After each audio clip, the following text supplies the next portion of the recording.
Welcome to Gate City Insider. I'm Rosemary Plyben. We are glad to have you with us today. We start our day talking about Women's Hospital. And for more than 27 years, babies born in Greensboro and the surrounding area have been born at Women's Hospital on Westover Terrace in Greensboro. Well, that's about to change later this year when Women's Hospital and the services offered there are moving back to where they started, the campus of Cone Health, bringing everything all together under one campus on one big block of Greensboro. Sue Pedeline is the Chief Nursing Officer of Women's Hospital and the Vice President of Cone Health's Maternal and Children's Services. We're so glad to have you with us. I'm happy to be here. You've been here about 7 years. Yes. Tell us your journey. How did you get here?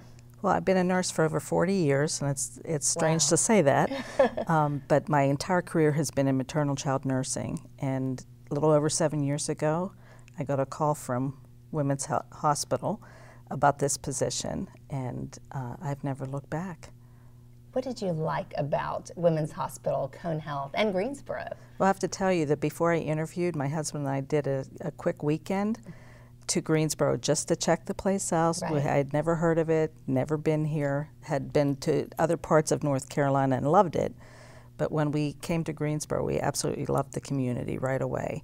And then when I met the people at Cone Health, it was a great fit. Their culture is exactly in sync with my values, and it's a wonderful, wonderful organization. I'm grateful to be a part of it. Well, we're glad to have you here, that's Thank for sure. you. Well, I was born in Greensboro. I was born at Cone Health in the current location. Before we moved, yeah. Before you moved, yes, dating myself a little bit. So give us a little history about the Women's Hospital and where it is now.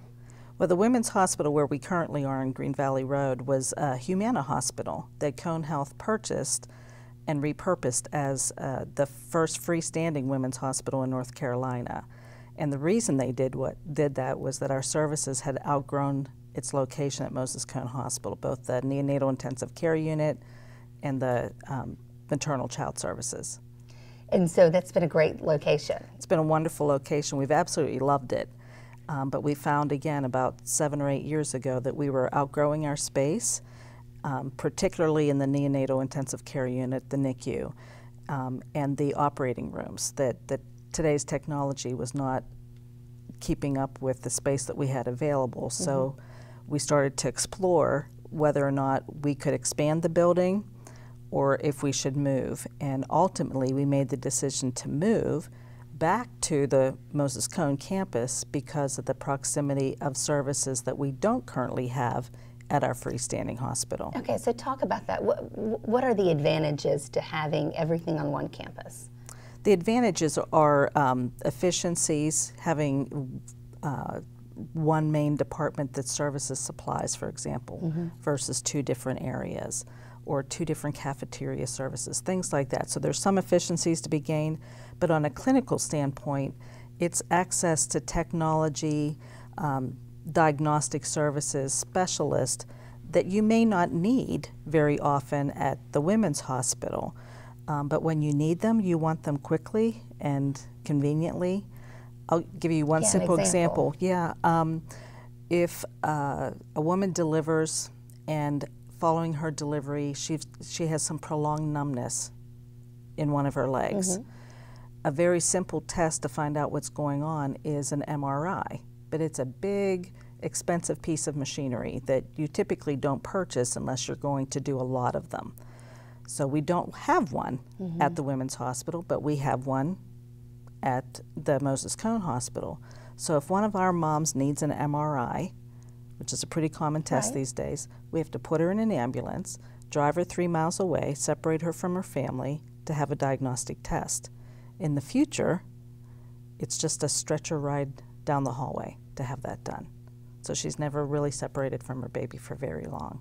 That's good news. Yeah. And talk about the neonatal intensive care unit, because I know that was a big reason that for moving and for expanding, for change. Absolutely. It was a huge driver and actually helped shape the entire building. Was centered around what our neonatal intensive care unit needed to be. In our current state, we have several rooms that are open pods. So in each one of those pods, there's 4 to 5 and sometimes 6 infants with all of their equipment. And if you've ever been in a NICU, you know that's isolettes, it's pumps, it's respirators, it's all kinds of equipment and wires. I had 2 babies in the NICU at Women's Hospital. So you know what yes, that's like. Yes. So in each of those rooms, it's several of those babies, all of their equipment, their caregivers, their families, and trying to receive care and have some privacy, which is pretty difficult. Oh, yes. Now, I'm proud to say we give excellent care. Our outcomes in our NICU are phenomenal, very infrequent infections, and you would think with an environment like that it would be difficult, but they do a great job. Great. This is how NICUs are set up. They are largely across the country like exactly. This was the model. But what is considered the state-of-the-art best practice is single-room NICU. Okay. So we wanted to create an environment where each baby and their family would have their own private space. So all the technology that they need, but a developmentally supportive environment. So a quieter, more private environment. And so instead of several babies in a room, there'll just be one baby with the one family. Unless there's twins. We've got some accommodations to have multiples in one room. And how many babies will you be able to accommodate in the new NICU? We have 45 beds. Wow. Which is 9 more than we currently have. Wow. Which is wonderful because we can accommodate more families. But of course it takes a lot of space to have individual rooms. It takes a lot of space. In fact, the NICU, the footprint of the NICU, is 2/3 of it is all new building, and 1/3 of it was taking over existing space at Moses Cone and renovating it. So let's talk about design, because you worked, a team of many people yes. worked very hard and really thoughtfully on this design. Explain the process a bit. We started over 3 years ago with pre-design work, and we brought together frontline staff, physicians, community members, patients, former patients, to first talk about what it is that would create an ideal care environment. What were they looking for? So before we put any pen to paper with architects, it was really about what are our processes currently and what could be better. So there was very thoughtful pre-design work, looking at every single process. You know, when a patient comes in here and ends up here, what are all the steps along the way? And we've had over 900, close to 1,000 people involved in input somewhere along the way. So we started with that pre-design work, and then we started to do some work in Cardboard City, which was a full-scale mock-up of various pieces of what we were proposing. Okay, and we're seeing some video of that right now. So when you say full-size mock-up, you're saying this is really walls built of cardboard. Cardboard, full-scale. The doorways are exactly where the doorways will be. The teams that came together in Cardboard City actually modified the design based on the work that they did in this space. So we would bring teams of people together, and they would have different purposes for particular meetings. Sometimes it was, where's the bathroom going to be? Right. And different departments would decide based on their model of care, should the bathroom be close to the hallway or should be in the back of the room towards the windows? And different units decided different things based on their patient population needs. So every aspect, and then once they got into that, it was where are the electric outlets, how high off the ground, considering nurses' work, and having to bend and do things that are, you know, ergonomically more appropriate for them, where furniture in the room would sit so that it was more family friendly. So every aspect of design. And you even pushed stretchers and wheelchairs through here, right? We did, yeah. We did some different mock-ups of scenarios. One of the very first decisions we made that Cardboard City helped us decide was the shape of the building. So it was either going to be straight and rectangular, or it was going to have a modified bend in the building. So they built the bend at Cardboard City and had our staff come out and experience the space. And one of the scenarios that they did was, let's imagine that we have a patient down here who has to get over there for a stat C-section, and they literally put one of our physicians in a hospital bed, a real hospital bed, and ran her down the hallway, turning the corners, and they all determined that it would work. And they chose the bend in the building. And so there's a curve in the building. There absolutely is. Wow. Any surprises for you going through this process? And as things changed and grew? I can't say that there were any real surprises. I think being in Cardboard City and watching that work take place, the frontline staff making those decisions. I remember spending a lot of time, it was like my home away from home in Cardboard City for a while. But being in that space and wondering, will it feel like this? Will it be familiar? Is it going to work? Right. And I had the opportunity about a month ago to be inside the new construction for the first time. And my first feeling walking in was, I've been here before. Really? And I had never been. But the bend in the building and where the doorways are, everything, felt the same. It felt familiar. So I was excited about it because I thought our teams are going to experience that same thing. They're going to walk in and say, I've been here before. And it wasn't just administrators working, I mean, No, it was everyone no. who will actually work in fact, the building. we consciously took a step back. When they would come to me and say, you know, where do you want this niche in the bathroom for the supplies? And it's like, you're not going to ask me, you're going to ask the people that are doing the work. And so we had them involved in every decision.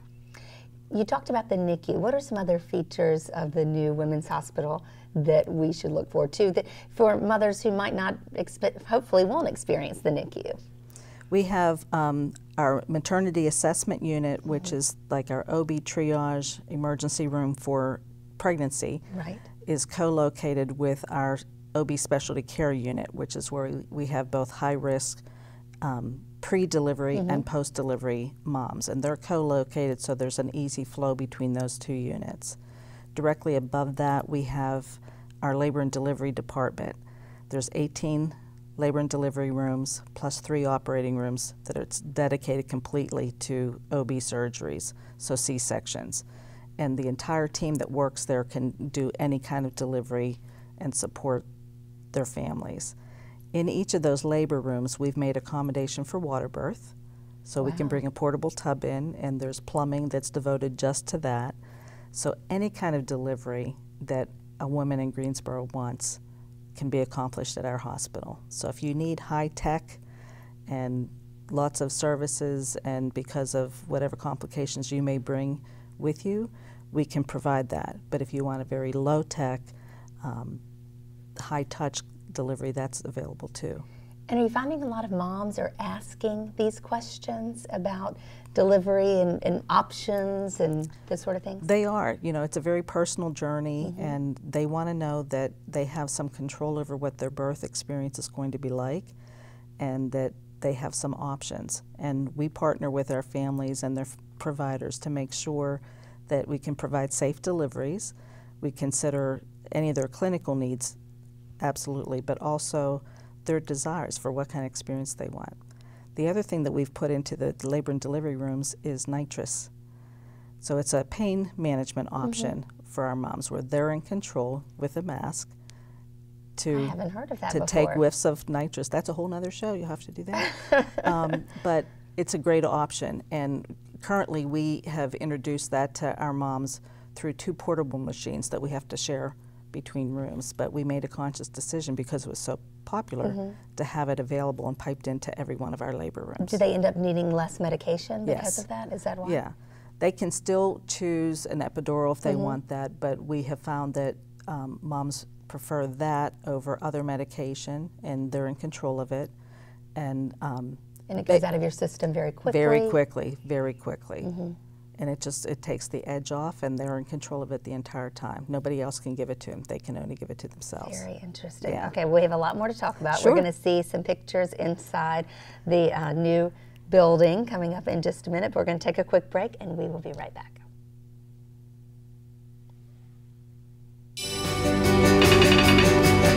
Good. Perfect. How long is this?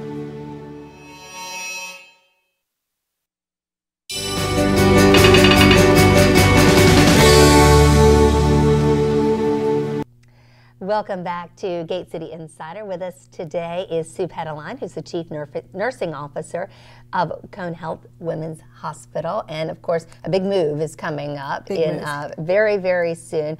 Construction started, or we should say the ground was broken 2017, August. That's right. And so we're really nearing completion date. And so how is construction going? Where are we now? We're doing great. We're right on time as expected with the construction, and a lot of that pre-work that we had talked about has led to a very smooth transition with the actual construction. So decisions made ahead of time are eliminating a lot of waste in that process. Right. So we've gone through a whole lean process for construction and design, and we're reaping the benefits of that now. So we're on track.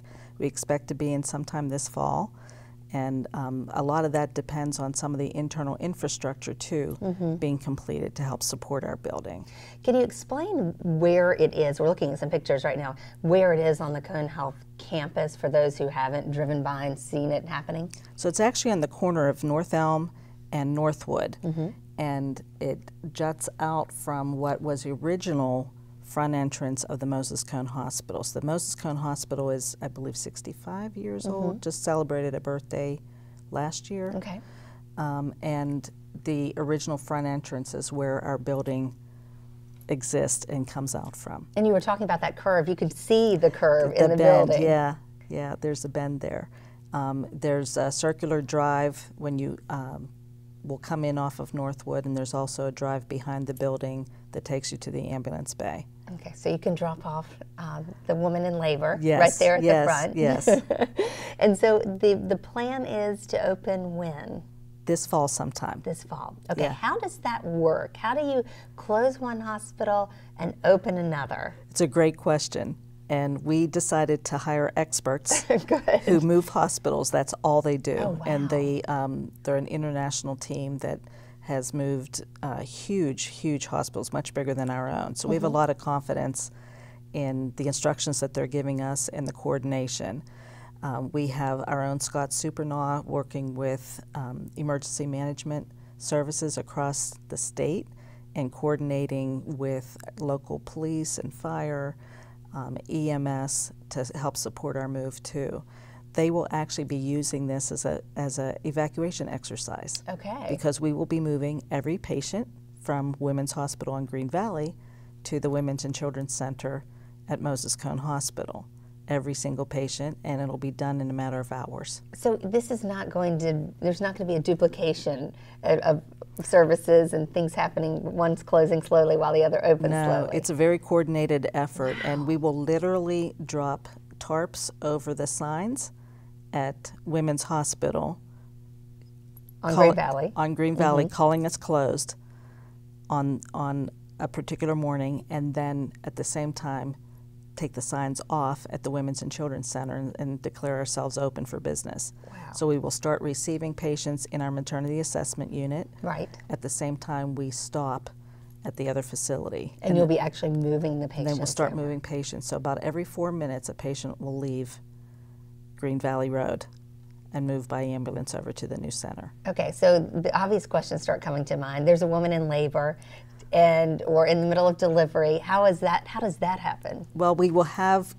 plans Right. ahead of time. We will have a list of patient rosters where we believe this patient is number 1, this one's number 2, this one's number 3, but it's all subject Right. to change depending on what's happening clinically. So we'll have physicians and nurses at both buildings who will be making those assessments that someone is either too close to delivery, let's let her finish here, and then we'll move the family, or she's got plenty of time, it's a short ride, we'll go over there. And so doctors are talking with their patients about this now, who Yes. are due in that general time frame. That's right, and we're encouraging a lot of that. There'll be a lot of communication to families, this is where we go, if you're in labor. And based on when we believe we'll be moving in, our first baby's out there somewhere. They've already been conceived. Right. Yeah. That's exciting. Yeah. That's when it becomes real. Yeah. It really does. It's very real. So what is going to happen? You said you're going to put the tarps over, that it's closed. Yeah. What will happen to that building? Is anything going to remain in there that's part of Cone Health? Actually, there will be. For at least a year, we will have our women's Center for Health Care. Okay. The outpatient clinic that currently exists at Green Valley will remain there. We need a new site for them, and they're exploring different options, but they will still be there, and a few support services that they will need will remain there. Gotcha. But everybody else is moving this fall. Yes. That's right. And then the building will go up for sale eventually? Cone Health is a dynamic organization, Right. and we are always moving and growing and identifying services that we need. So I think we're going to put it to really good use. Well, we look forward to seeing what's going to happen. How has the community received this project? You mentioned that you had gotten input from former patients and former doctors and people who'd worked currently and formerly at the hospital. Well, honestly, I think initially there was some trepidation. You know, there's a lot of goodwill about Women's Hospital. A lot of babies have been born there over the 20 plus years, 27 years we've been there. And one of the overarching concerns was don't mess anything up.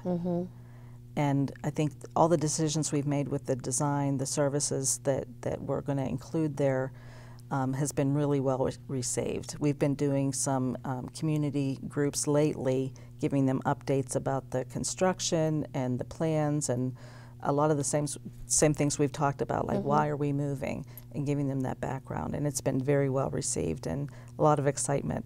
And part of that is really indicative of the history of community with Cone Health from the very beginning. From the very beginning, you're right. I think so. So there's a mural that is planned. I want to hear about this. So it's a project called Project SNAP, and it'll be the first of its kind in North Carolina. It's a project where you have different groups come together. We've actually done it at the Women's Only the last 2 years running, where you give markers, colored markers, and a blank 8x11 sheet of paper, and ask people to create art. Anything. Anything, anything. And we basically talk about, you know, what does healthcare and healthcare giving, what does that mean to you? What does family mean, community? And they can create whatever art they want. And there's no judgment related to the quality of the artwork. You're not grading or giving ribbons or No, anything and we've like had that. we've had every age participate. And each one of those 8x11s will be turned into a very small tile to create this mural. So it looks like a mosaic. Right. And it'll make up a huge mural that'll be placed in the North Tower at Moses Cone Hospital. But we don't know what the final result's going to be yet. We don't know. That's still Artists are working on that. Artists are working on that. And you're still collecting art, too. We are. Because you need, what, 10,000? Something like 10,000 images will create the final product. Wow. So there's opportunity to continue to contribute. So we've got staff meetings that are going on, community groups, the groups that I mentioned that we've talked to recently, that's a part of those experiences. The Women's Only, again, will keep doing that too until we have all our art collected. And then there actually will be an app on your phone, I think, where you can find your tile. You can your find friend's. your tile. There'll be an interactive experience. So if you come to Moses Cone Hospital and you're in a waiting room while a loved one's in surgery, you can look for things. You know, it might be something like go find the sun, you know, and you'll find the images that have a sun in it, or a flower, or a person. There might be 100 images with a sun, probably. So you mentioned the Women's Only. Will that move? Will that be in a different I think we need to determine that. I know. I hadn't thought about that till you mentioned it. Well, this year it'll still be at Green Valley because we'll still be there. It'll be right up to about the time you're getting ready to move. Yeah. So it may be the last one there, or we might move it closer to the Cancer Center at Wesley Long. We run past it now, so that could end up being the starting point. So that's to be determined yet, but it'll continue for sure. I know you've heard lots of stories since you started this process, birth stories, mom stories, family stories about women's. Are there any that really kind of touch you in particular? Oh, there's so many. There are so many. We get letters and cards all the time. One of the ones most recently was a young lady who's actually a nurse from Boone, North Carolina, was in the area traveling with her husband and unexpectedly went into labor, and she was early. She had planned to have a home delivery, and she found herself in Greensboro, was seen at our hospital, ended up having some complications, ended up having a C-section after being in labor for some time. So kind of the opposite of a home delivery. Right. Yeah. But she was so impressed with the clinical care and the care that she received from everyone, whether it was a housekeeper or a nurse or a physician. She was so impressed with the care she received that she said she wants to have her second baby with us. Oh, really? Yes. So, wow. and that's, we have examples like that all the time. That's wonderful. Yeah. For you personally, what has this experience been like? It's hard to put into words, but in many ways, I feel like it's it's been the culmination of my career. Everything that I've ever done related to maternal child services, leadership, the clinical side, the leadership side, the nursing side, I've had the opportunity to tie all that together. And last week I received an email from one of our staff nurses after one of our weekly messages that we put in the newsletter at the hospital. And there was an image from the new hospital in the article, and I referred to the move and the preparation for the move. And this nurse sent me an email saying how excited she was to see the image, and that she and her coworkers were all talking about what a great experience it's been for them to have had so much input. So that was music to my ears, because that's what I wanted more than anything. I wanted our staff to walk into that building and say, I created this, that it's theirs, that it's familiar to them, that they had, you know, a lot of say in creating something that's going to be wonderful for our community. So it's been just a wonderful experience. I'm forever grateful to have been a part of it. Construction and moving can be so hard and difficult, but it sounds like you've involved so many people in the process that it actually has been a joyful experience. Very much so. It's been a ton of work for a lot of people, but it's been uplifting at the same time. What do you most look forward to? What is the day, the moment you think you're going to say, ah?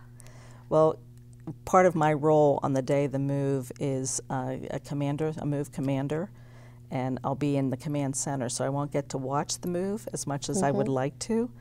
But one of the responsibilities that I get is to declare the move complete.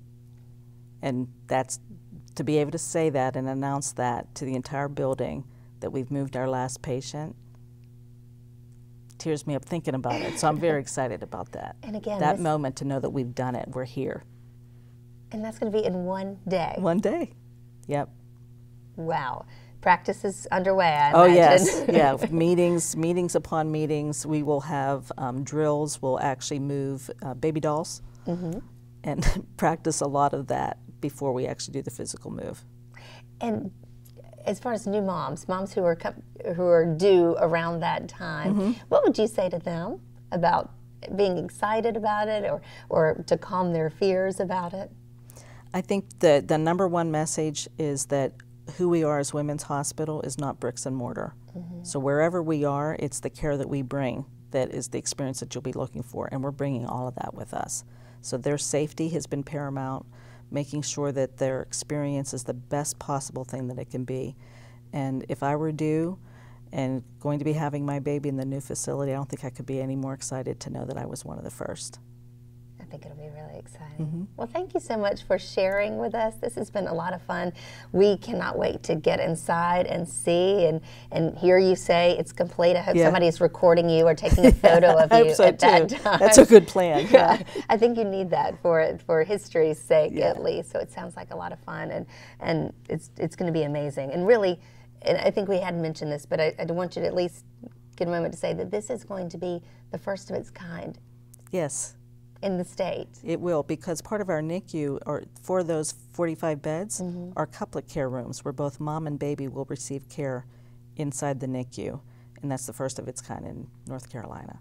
So that's amazing. It's a wonderful thing. Yeah. And we are not surprised that it's happening with Cone Health and right here in Greensboro. Yes. Well, thank you for your time. Thank you for all of your work. Please keep us updated. We want to be some of the first inside to see some pictures and video and share some wonderful stories from new moms and families. I can't wait to show you around. Thank you so much. And thank you so much for joining us for our first episode of Gate City Insider. We hope you will join us each month as we premiere a new episode, show you what's happening all around Greensboro, the good things, the good events, the amazing people doing amazing things. Thank you.